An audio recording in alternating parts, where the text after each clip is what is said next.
Welcome to Behind the Curtain with WatchWell, where we tackle trending events and interview interesting people. Today we have a special guest, but before we get to that, we want you to know about the Dangerous Friends Conference that's happening in White House, Ohio on March 13th and 14th. Presented by Clear Truth Media, come listen to speakers like Michael Foster, Jamie Bambrick, Rosario Butterfield, Steve Deese, and Stephen Whitlow. Focusing on primary doctrine, the Dangerous Friends Conference is rallying friends of all different creeds and confessions within the Protestant box to embrace post-denominationalism. If you're interested in attending or want more information, check out the link in the description and use code WatchWell25, that's WatchWell25 with both W's capitalized to get $25 off your ticket. Today we have Marcus Pitman coming on to talk about Loor TV, the entertainment industry, and dropping the latest news that you're not going to want to miss. Ladies and gentlemen, welcome Marcus Pitman. Marcus Pitman, thanks for coming on our show. Can you start off by telling everybody who you are and where they can find you? Yeah, my name is Marcus Pitman. I'm the CEO of Loor TV, and you can find me, I guess, on X at I'm King Ginger. My account is back. I was banned for 3 years, but the guys at the Babylon Bee helped me out. So. Oh, did they really? Yeah, That's so funny. They know a guy. They know a guy. Yeah. They know a guy. That's funny. 3 years. That's a long time in jail, man. It was. Was that 2020? It was actually after. I believe it was after January 6th. Oh, okay. So I think they really locked down after January 6th, and yeah, so it was about 3 years, 21 to 24. Was it something specifically that you business without an X account? That's impossible. Yeah. Was it something specific you said, or was it just the ethereal policy standards? I actually said that Loor is gonna. What did I say? I said we're gonna chop off the heads of the giants in Hollywood. So it was just like It was complete David and Goliath reference. But it was, I guess, because what I think happened was they geolocated anybody that was at the Capitol on January 6th. And so they basically just went through the timeline, and anything that was violent, they just used as an excuse to ban their account. Gotcha. Because I was in the vicinity on that great day, the account got banned, as well as the president. So I mean, they were equal opportunity about it. But it was a long 3 years. So yeah. Yeah, for sure. Okay, so tell me a little bit about Loor. People can find you on X at I'm King Ginger, right? And then it's right here on you've got it as you signed in down in the bottom here, your lower third, and then Loor.tv, right? Yeah. Loor.tv. You want to know about it? Yeah. So, several years ago, I was, a lot of you guys know me. I was working with Apologia Studios. We built that studio up, and then kind of by accident, was going to get a part-time job on the weekends, and I found this video editor job in Phoenix, and I was going to convince them to let me work part-time and do it from home, because it was an easy video editing job. And they called me in for an interview, and I go into the interview and I tell them, this is what I want to do, and they were just like, yeah, we know you could do this job pretty quickly, but we actually want to create a new job for you. It turned out that company was the agency that did all the advertising for PureFlix. Oh, wow. So I was basically... That worked out. I became head of video advertising for PureFlix. I was really excited. I was like, I'm going to change Christian media. Finally, we're going to have better stuff. And then I just found out that they just had this business model that was really focused on targeting 65-year-old women and above. Yeah, that's right. younger, but for the most part, a majority of their audience was the Fox News older female side. And so I just realized that was the business model for most all of Christian media. And it makes sense, because if you look back, let's say 20 years ago, maybe 30 years ago at most. You had just this explosion of Lifeway Christian bookstores, and all of Christian media was targeted to the 35-year-old housewife who shopped at Lifeway Christian bookstores. And that was 30 years ago. So now they're in their 60s. And, the Lifeway Christian bookstores don't exist now. So there's no way to get new eyeballs to that brand. And so they, PureFlix sold to Sony, and, Sony got it and sold it almost immediately again to, I think Great American Family has it now. But yeah, it's just the same. All of Christian media, whether it's movies or music or books, was geared towards women. And I was like, that sounds like a problem that needs to be solved, but it's not going to come from within Christian media. The guys who are making the money aren't just going to wake up one day and go, maybe we should focus after college students, like every other major entertainment brand in history. If they haven't done it yet, they're not going to do it now. And so that was really kind of how Loor got started. Was if we knew the money wasn't going to come from inside the Christian entertainment industry, then we needed to get the money another way. So we decided, well, what if the subscribers just spent their monthly subscription and funded indie artists, and think of filmmaking much more in a platform model than a publisher model. So that's where Loor came about, where the monthly subscriber can buy loot and fund movies and TV shows. And once a movie or TV show is funded, everybody gets to watch it on the platform, whether they funded it or not. It's a really cool model. And, I'm really excited about it. Yeah, man. A lot of new things coming up. So yeah. And you talked about a couple of, really good ideas. I was actually in a X space that you hosted, and you were talking about Barely Biblical, and that seemed like a great idea, and the story behind that. That's our most popular show. Yeah, and just the idea of Old Testament violence, and all, I want to stress the importance of the show, because a lot of Reform guys or evangelical theology nerd guys hear it and they immediately turn their nose up to it. But I just want to explain very clearly that if you're gonna rip off the Bible's IP, the best way to do it is through satire and comedy, because what you're watching is not an accurate representation of Scripture if it's a satire and comedy. Mm-hmm. When you do something, let's say like The Chosen or the Jesus of Nazareth VHS tapes, that was a big one, that was years ago. You're gonna do something like that, then you got to take yourself very seriously, and then you get a lot of stuff. But when it's just teddy bears reenacting these stories, then you don't have to do it. So comedy is a really good way to like point to truth without saying this is truth. The guy who made it is a Nickelodeon Disney animator, worked on those things, and the voices is James Arnold Taylor, who is Disney voice actor, and stuff like that. So really a lot of talent built into it. And he was just like, why is there no Sunday school materials for teenage boys and the violent stories in the Old Testament? Because that's all they care about and want to talk about. Right. And it's like, it's the one thing neglected. And he's like, and also if you do it, you got to include the gory details, because the gory details matter once you get to the New Testament, because the gory details are shadows of not needing those gory details anymore, right? Right. So like the circumcision, all that stuff is really important. And all the blood is stuffing of stuffed bears, and even like circumcision is whether the bears have a nip in their tag or not, if that's important to the story. Like it was for David and Goliath, it was an important reference point.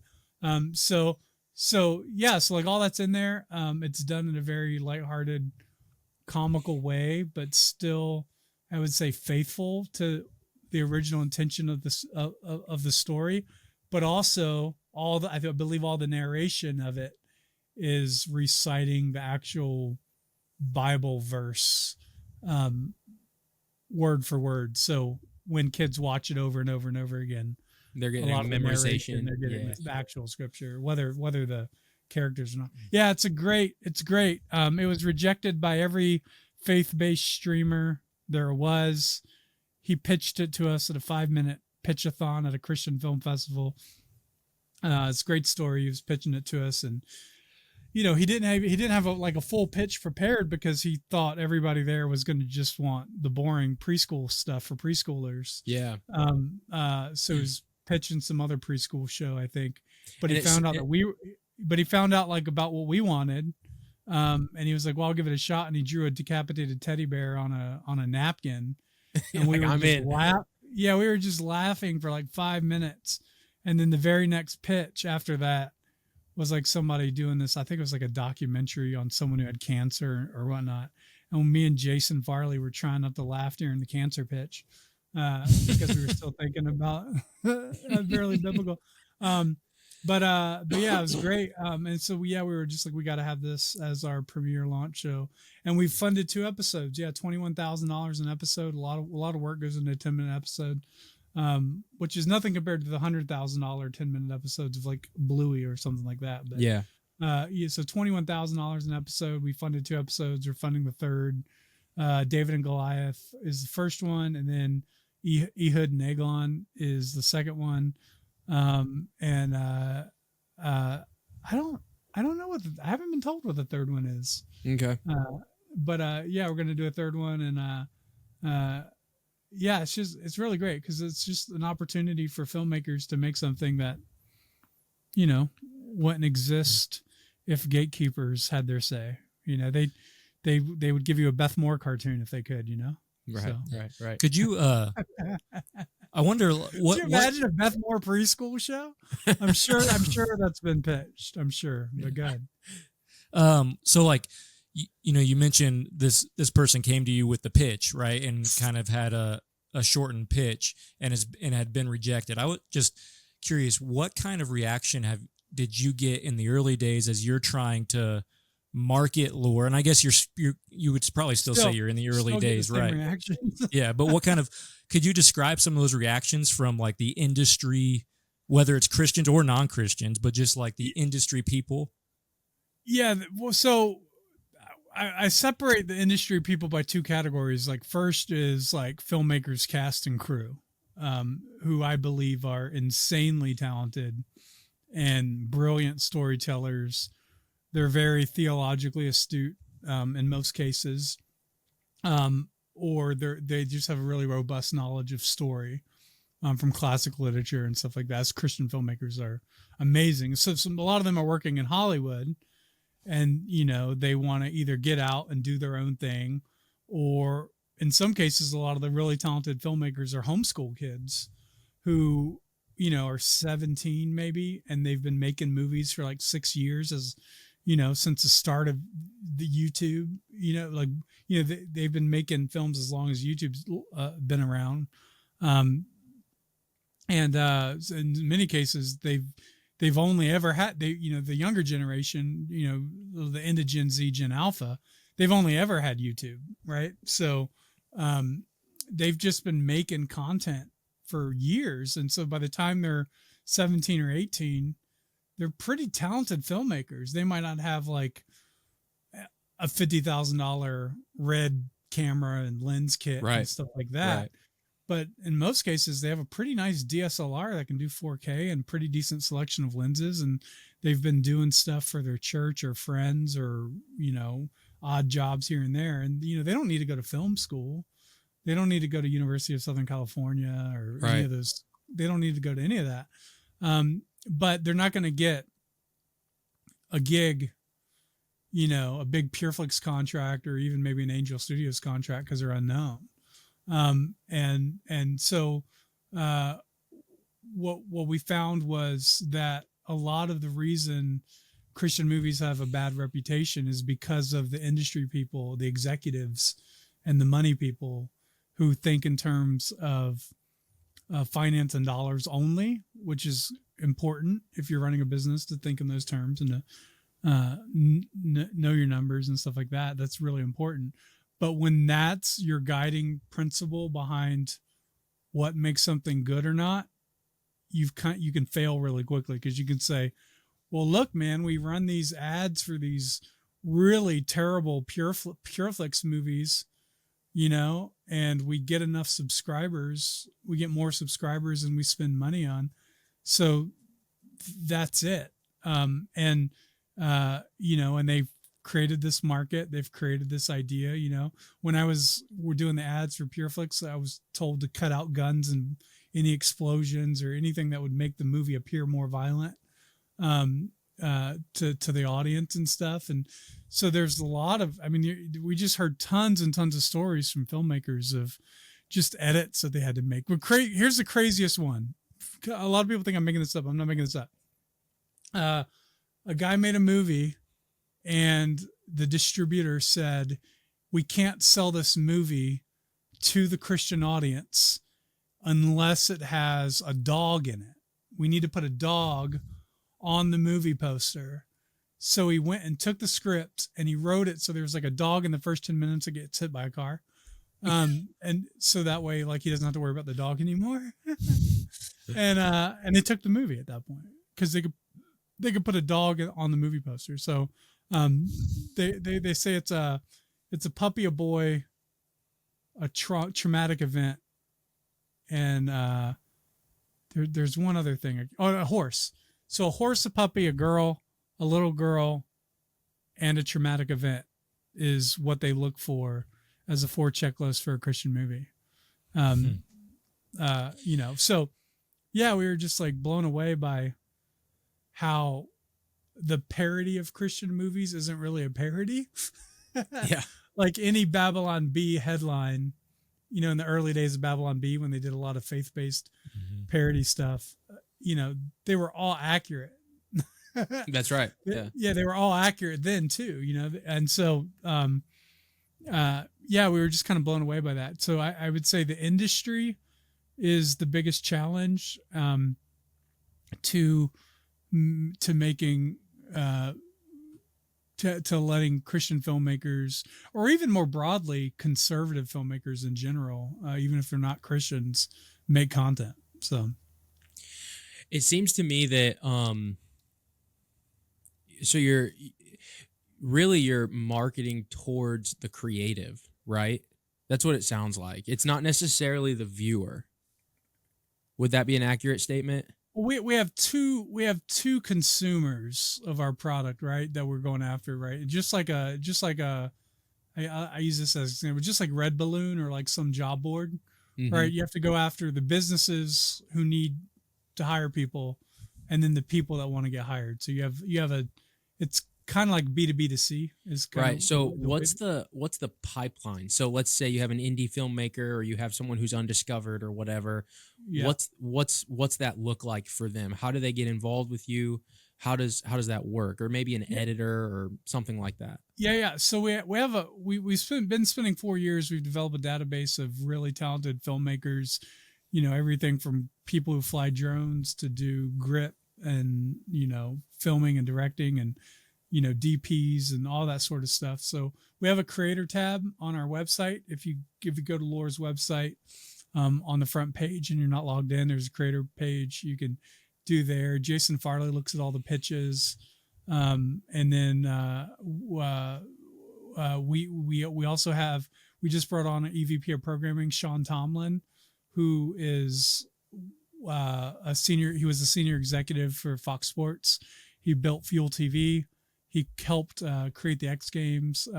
Just really knowledgeable of like the indie sports mail space, those sort of brands that came around deep cable back in the early 2000s, 2010 and below. So really what we're looking for now is really just content that resonates with Gen Z, content for Gen Z, and just like a younger content. And then really what we're looking for is just whether or not you have a good story and you're capable of delivering the product.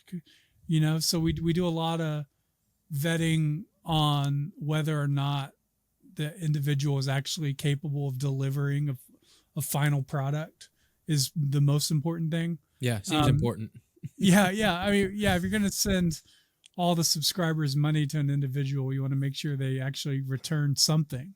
And so that's like our main focus.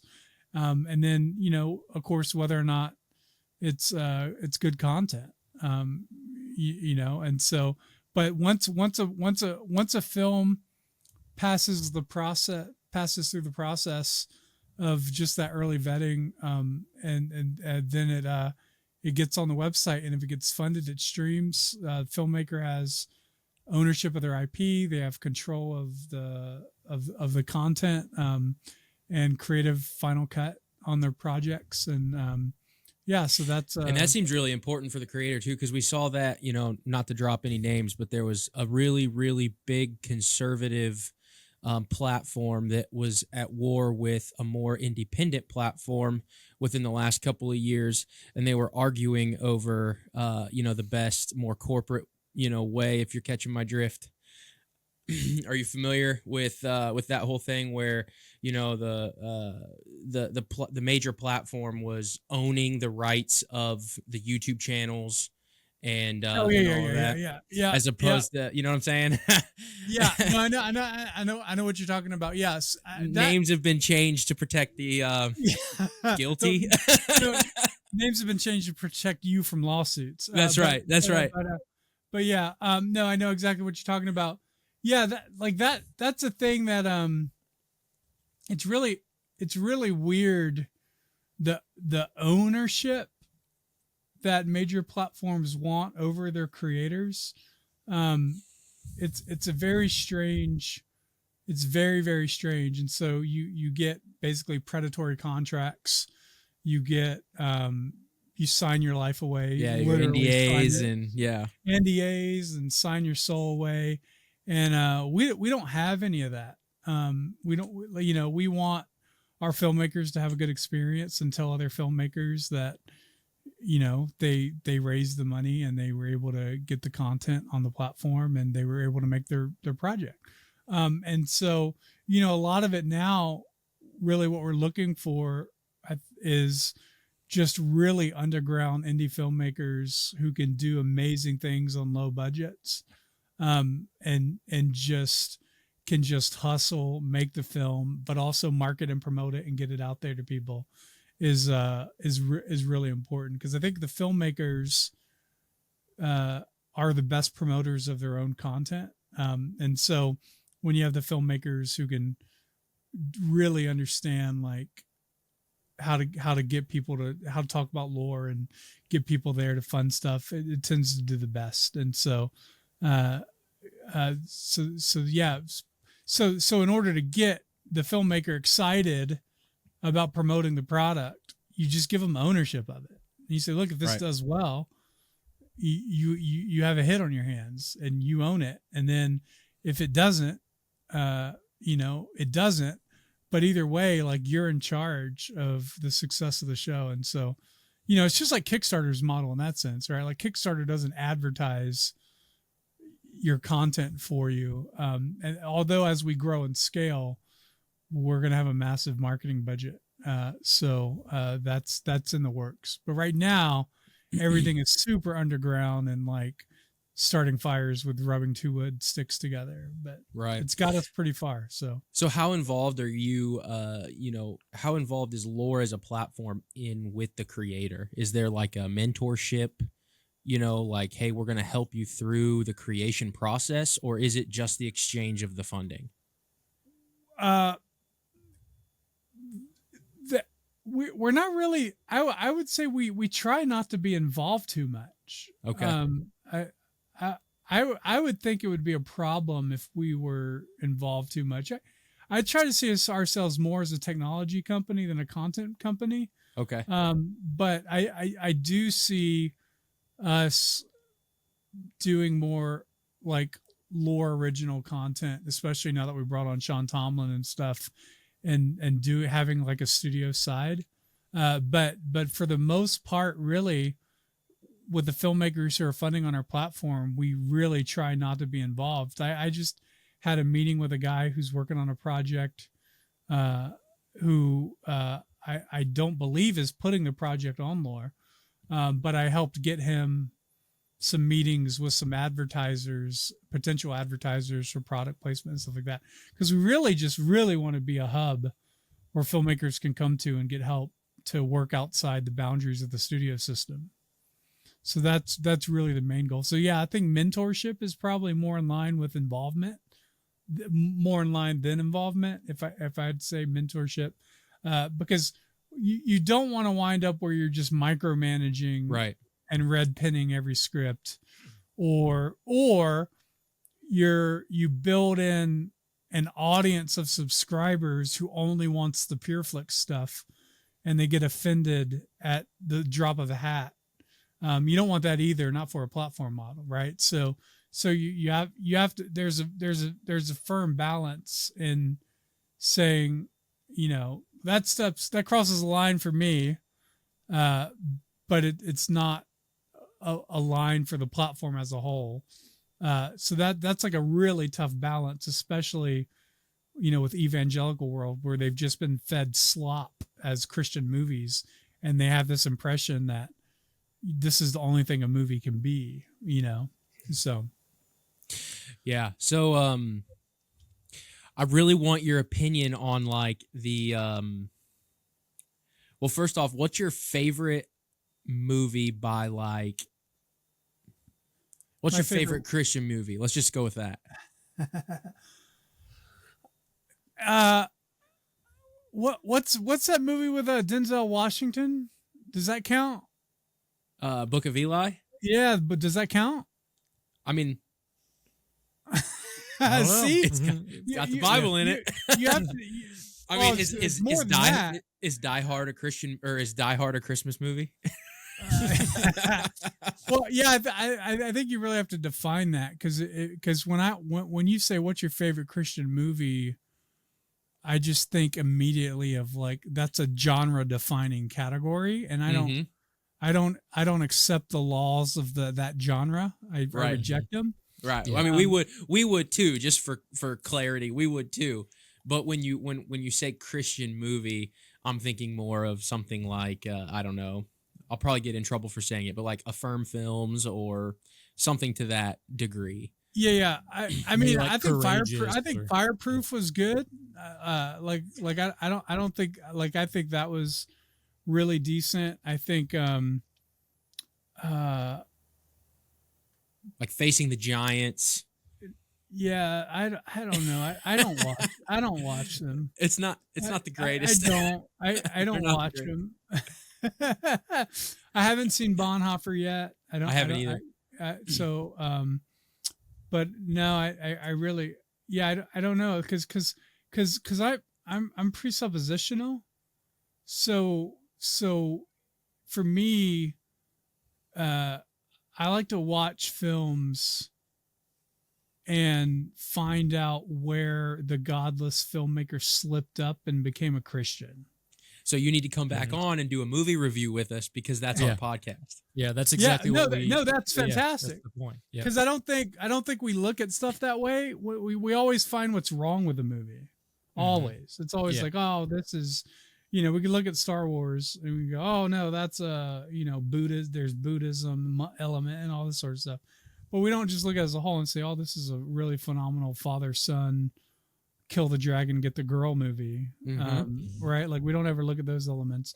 Or, a great example of this, I think this year, was the last or maybe it was last year. I don't remember when it came out, but the last season of Fargo was amazing and ended with grace and redemption and like a communion meal. Like it was nuts. I was like, how does this even happen in a Coen Brothers project? Like it's insane. And so and then you look up the filmmaker and you find out, oh, they went to a Christian school when they were a kid. They've abandoned the faith now. But they certainly haven't abandoned everything. Not if you're telling a story like that ends in a communion meal and forgiveness and grace towards the bad guy. It's insane. So what we usually say, I like to be surprised. Yeah. by Christian themes. That because everyone's an image bearer, and so That's right. everyone's going to, like, if it's a good story, there has to be Christian elements in it, else it's just not a good story. So Well, I like to say every narrative, good story is Christian. sorry, I didn't mean to cut you off. I was just gonna say I like to say every good story is a Christian story.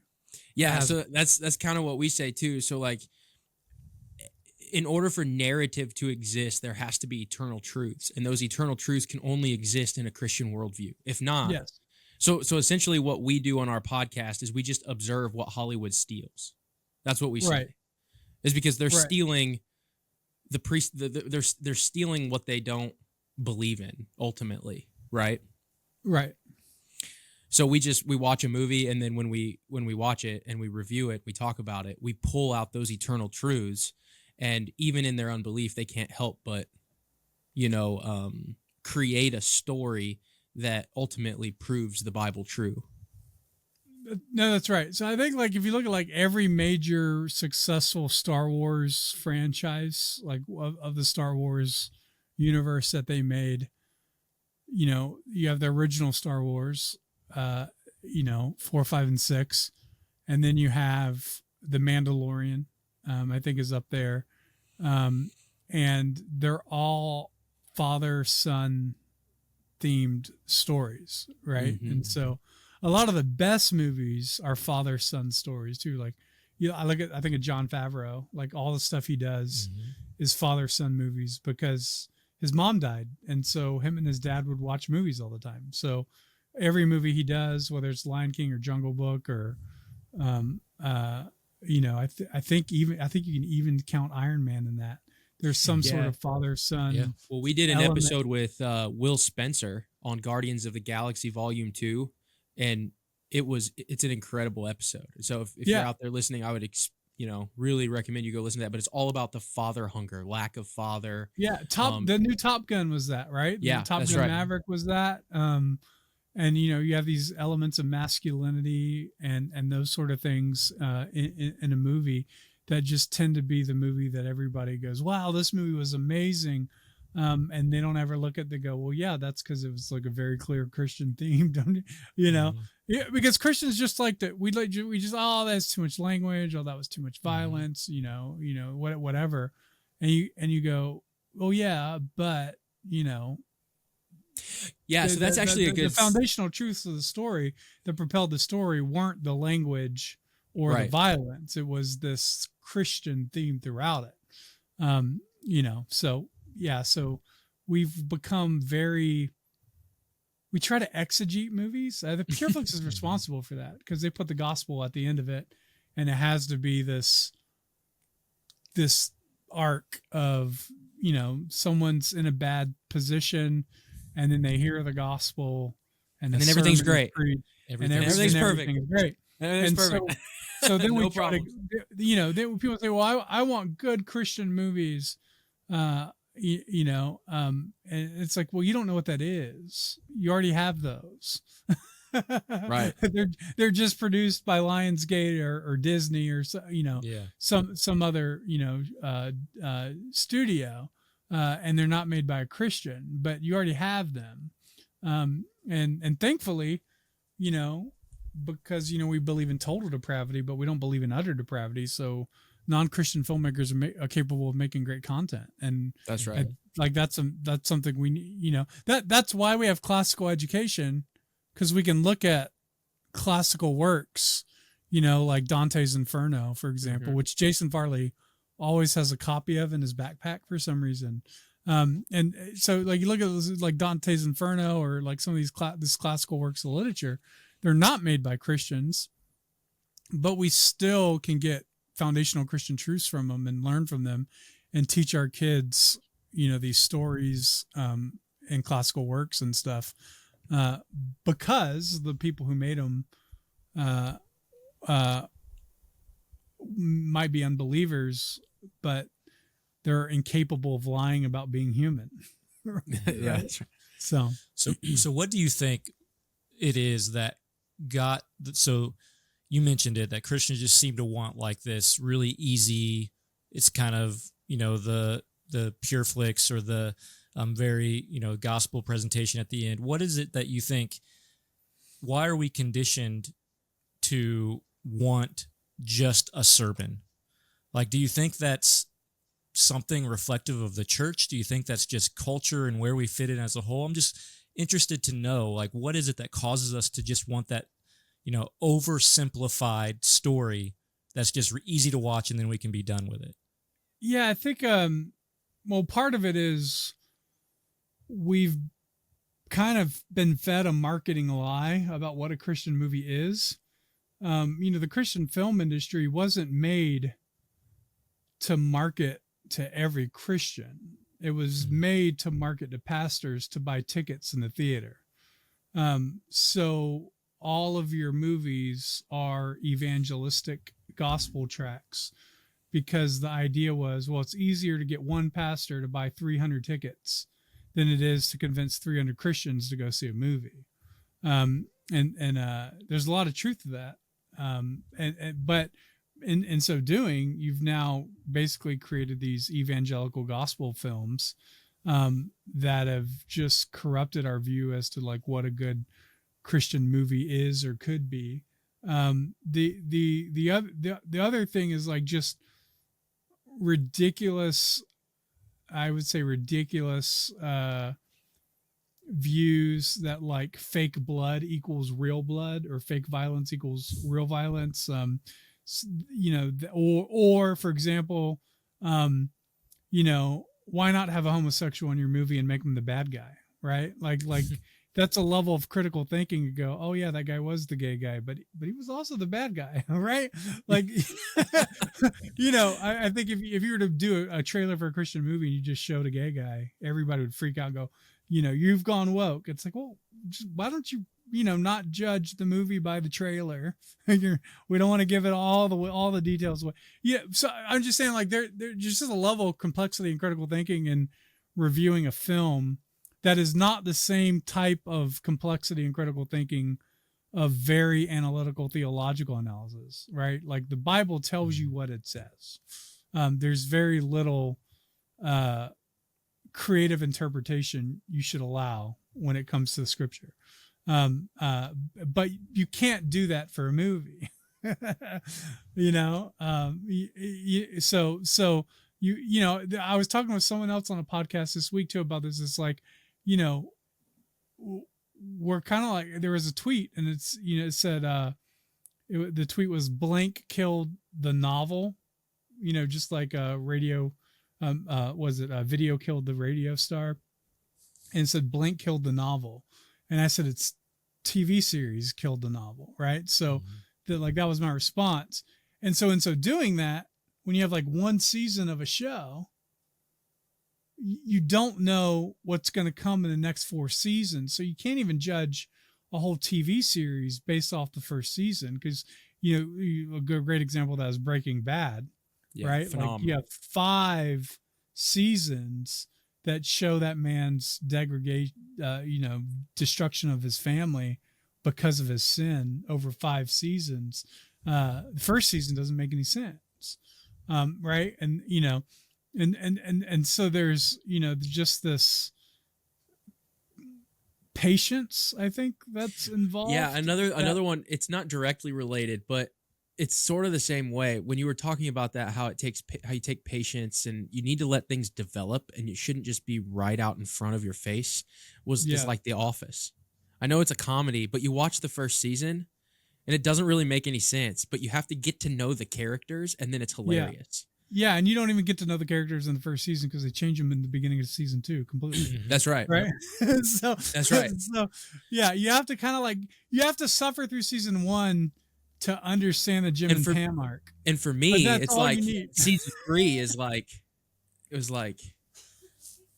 it took me 3 seasons and then it was like, okay, now I'm starting, like you have to become part of The Office. Like you have to dedicate time. Now there's a risk, because you could dedicate time to it and you just go, this is dumb. Oh no, they just gayed and trans the whole thing. Yeah, that's right. That's right. And now you're just like, what the heck is going on? Like, second season of Squid Games, there's massive trans arc throughout the whole thing about, and this dude dressed as a woman is this butch military here. It's insane. So you get that sort of like, you have to know, like Netflix isn't going to serve, they're going to serve you crap. That's just what Netflix does. They just serve it to you on a platter.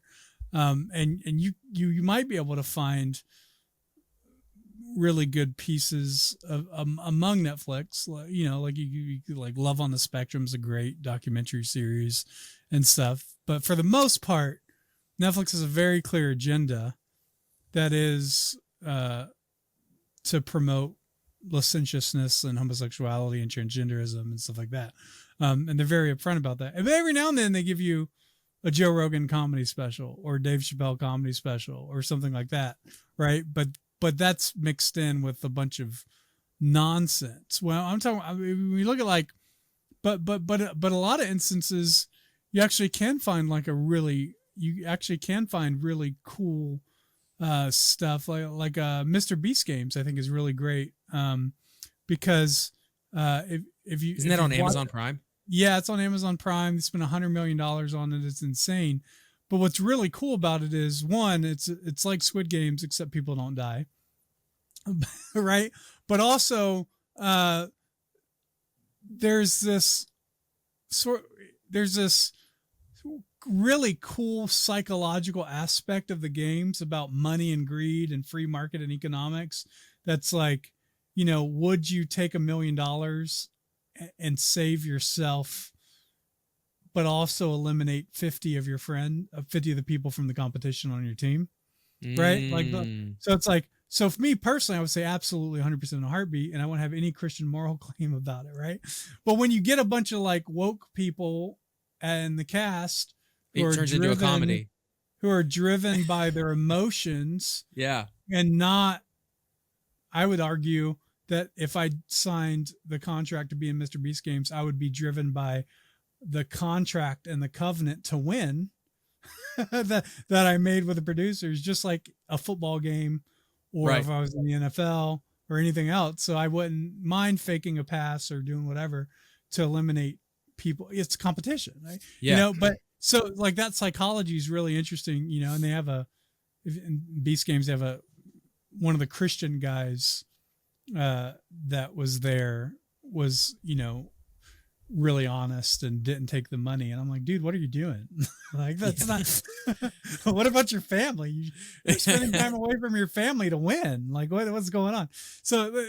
But those elements of the Christian worldview of economics and greed and stuff. And that's really cool. So you can piece this stuff out, man, but you just have to really think deep and hard, and you can't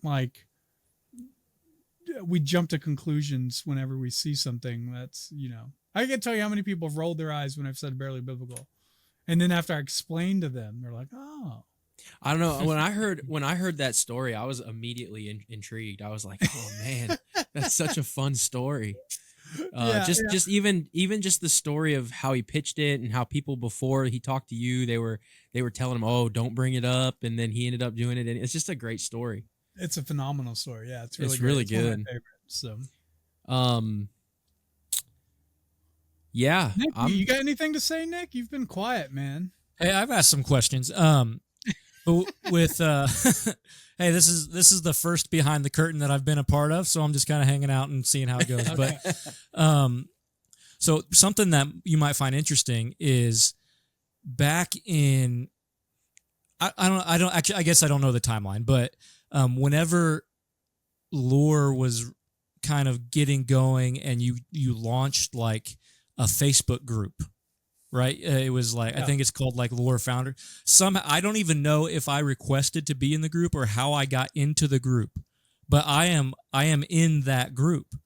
And I'm not on Facebook very often, but occasionally, when I am, that group will pop up on my newsfeed. So I've seen some of the things that Loor is doing, and I do think I remember that, and I don't know if this is still your tagline or not, so you can correct me if not, but Christian movies shouldn't suck, right? Was one of the things that I was really drawn to because that's what of we started kind of with. Yeah. Mm-hmm. So some of the things that we talked about in this in what Christian movies are to most people. But yeah, I've been, I've been really intrigued when I've come across things. And another thing I heard on a podcast, which I think you're connected to in some way, but with indie Nate Wilson, his Stories Are Soul Food podcast. He Are you asking if I was on that podcast? I wasn't. No. I think you were like, you're connected to Nate and right. So like the same church. Yeah. So, but one of the things he said in his career as an author, and then in how he's branched out and things, is that Christian movie shouldn't be seen as a genre necessarily. It's just a market.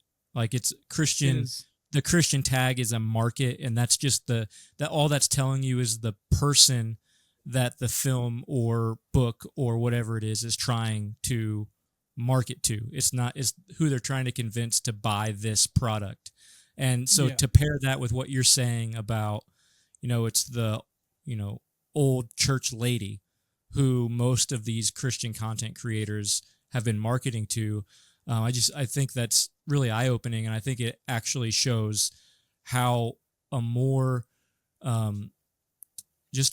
more robust view of story is necessary among Christians, and how we do need to see everything, film, books through the lens of our faith, and just create good stories. So I that's just kind of rambling on, but I think Loor is a really cool idea, and to hear you talk about Barely Biblical and how that came about. Yeah. So I think that's just what I want to say is just, kudos to you on getting that going and whoever else is on the team, because I do think it's needed, and I think it's a really good thing. Yeah. The main thing and the main struggle really has been like convincing the Christian market that you need an indie market. Mm-hmm. That's the real challenge, because we have a lot of kind of gatekeeping in Christianity. Some of that's really good, especially in the church. Like you want to, you don't want just anybody coming up on your pulpit and, speaking and stuff. But there, but also we have to have an underground indie market, to create content, to find new talent. I like to say, like, everybody in the streaming world, they want like the pro NFL team, right? So they want to spend $100 million on a streaming platform, and they want to spend $50 million on one production, and just, so we do that, but then we don't have any like college sports to be able to get new talent from, or we don't have high school sports or little league, right? So that's a real big problem. I think a lot of that is, you have Big Eva and Mid Eva, all this sort of stuff. And they determine who's in and who's out, who gets to speak at the conferences and stuff like that. Well, the art world doesn't work that way. And that's what Hollywood's become, is, basically Big Eva, right? So they determine who gets to speak at the conferences, who gets to make the movie, who's the director, that sort of thing. But they've bottomed out their own indie market. Because, it's all Netflix and Disney now. That's the only thing that matters. And so what we have this really amazing opportunity now, where you have, whether it's the conservative political world or the Christian world or Hollywood, none of them have a punk rock, indie, MTV sort of art house sort of vibe, Warped Tour, like, CBGB's, underground comedy clubs. Like nobody has that anymore. That's really fallen by the wayside. And so we have a really cool opportunity just to create this underground indie market. And when you do that, you're gonna automatically disrupt those genre marketing categories, right? So it's just like when, the Christian music industry was completely turned on its head by Reformed hip hop, in the early 2000s. Mm-hmm. There was no market for that. Like, where did that come from? That came from iTunes, right? Like you would never have Christian hip hop ever without distribution of iTunes. Anybody can put their music up on iTunes, and that's how Reach Records and all these other things formed. And then what happened was they got capitalized by the Christian media industry, and then they basically were like, we're gonna leave, and then they left, and I think Reach sold to Capitol Records or some big major secular network, and the next thing you know, like Lecrae's like hanging out with pro-abortion political activists. You're like, how did this happen? Like, did you go to Diddy parties? I don't understand where that transformation happens, but it always happens. It always happens when you have to move from one gatekeeper to the next. It's bad. When you free the artists, you can basically create new categories, new genres, new marketing tags and whatnot. And so that's why I think Loor is really important. Yeah, it sounds great, man. I've seen it. I've been on the website a few times, and I think it's really cool. You said one thing that I wanted to stress at the beginning. I didn't want anybody listening to gloss over it, but if you subscribe or you help fund a show, you get access to all of the shows on the platform, right? If you so there's two plans, or there's two ways to sign up now. So the first one is you subscribe for $14 a month, just like any other streaming service. Okay. And then every week you get part of your subscription back in loot that you can fund content. And then with that $14 a month subscription, you can watch whatever you want. And then the second way is you can just go to Loor, you can create a free account, you can just buy a bunch of gold loot and just put it towards a project you want. And then once that project funds, we'll send you a free 7-day trial to be able to go and watch it. And so that's the way we just opened that up. That's new, because it used to be you had to be subscribed to be able to fund content. But now anybody can just go and fund whatever project they want. Just have to create a free account. So if you just go to loor.tv, put in your email, create a password, and it gives you two options as to whether you want a free account or a subscription account. But if you subscribe, you get to watch all the content. That seems to be the best value, $14 a month, and you get to choose where part of that money goes, as opposed to paying Netflix. What is Netflix now, like $30 a month or 20 something crazy like that? Yeah, that doesn't even include. And then they get to choose. So yeah. You just hope Netflix sends you something that's not too tainted. But yeah, no, with us, every dollar is spent on every dollar that's spent on funding content goes towards the content creator. Yeah. That, I posted earlier that one of my favorite things is when a project funds and I get to write a check and send the check to the creator. That's awesome. That's great. Like, cause nobody's doing that. Like, you'd be lucky to get $300 or $400 a year, for a Christian distribution company to license your movie out for a year.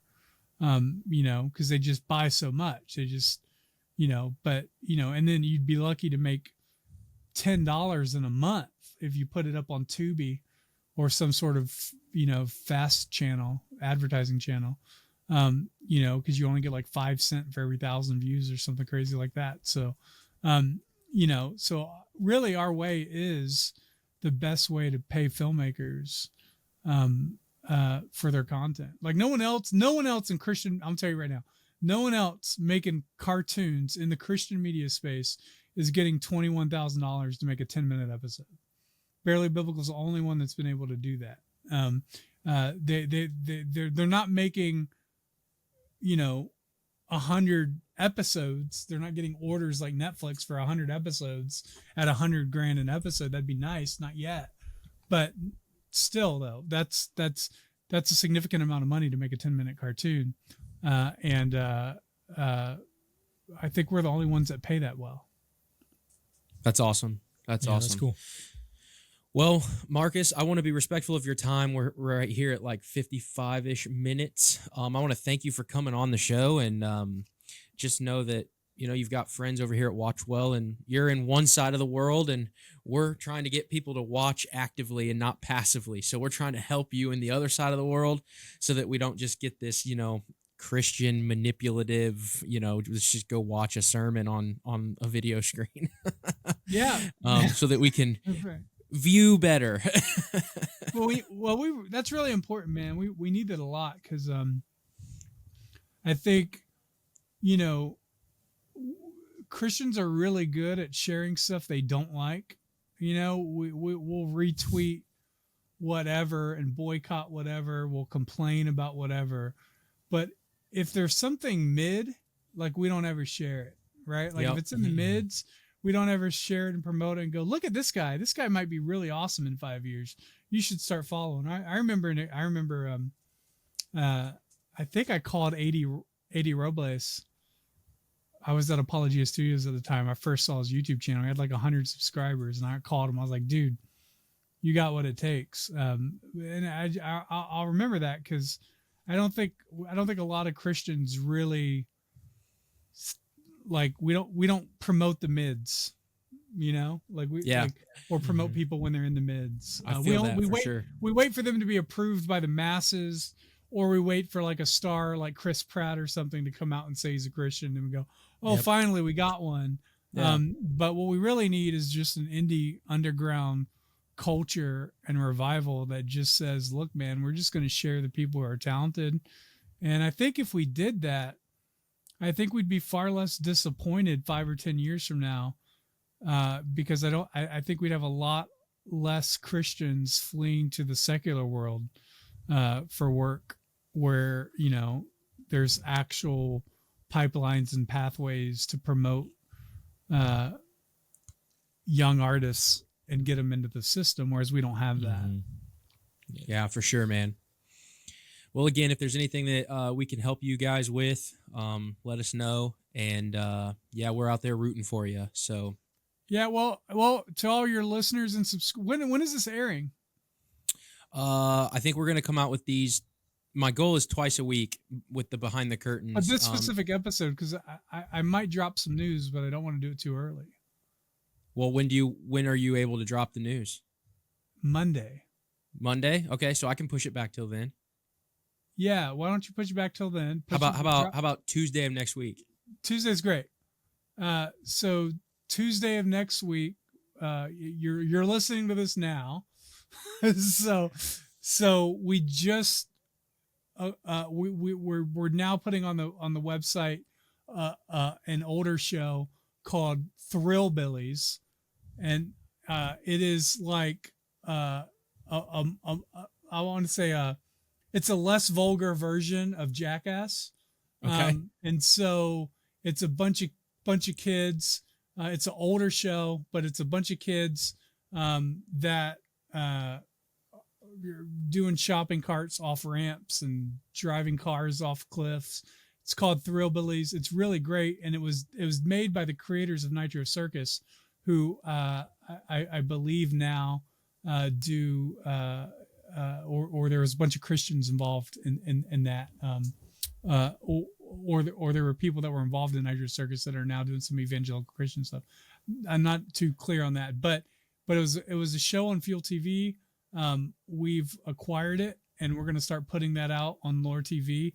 And it's just like a great, less vulgar version of Jackass, of men doing stupid stuff like men are supposed to do. So that's awesome. It's a great show. Sean Tomlin was able to get that for us. I'm really excited about that. And, our hope is to revitalize that series at some point. So, that's awesome. Yeah. So that's our first major content acquisition from a big network, and hopefully there'll be more. So awesome. So subscribe to Loor TV, fund content like that, for younger people, for college students and stuff like that. And, let's build something for young men.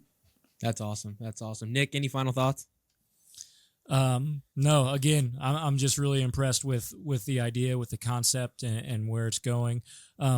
I guess one last question. So when you have content like that you've acquired, will that go on in order to be funded?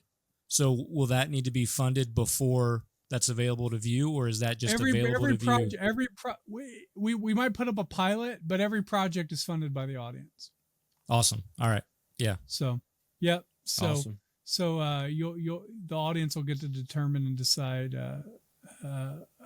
whether or not we continue to put it out there. But yeah, it's a big test for us because it's the first time we've acquired established IP, and so I'm really excited about that. And it's you're not going to get people doing stupid stunts. Well, used to. I think on TBN there was like some crazy skateboard shows and stuff way back in the day, but we don't have that anymore. So no. It's too masculine. Everything's nerfed. Yeah, everything's nerfed. It's too masculine. Everything's nerfed.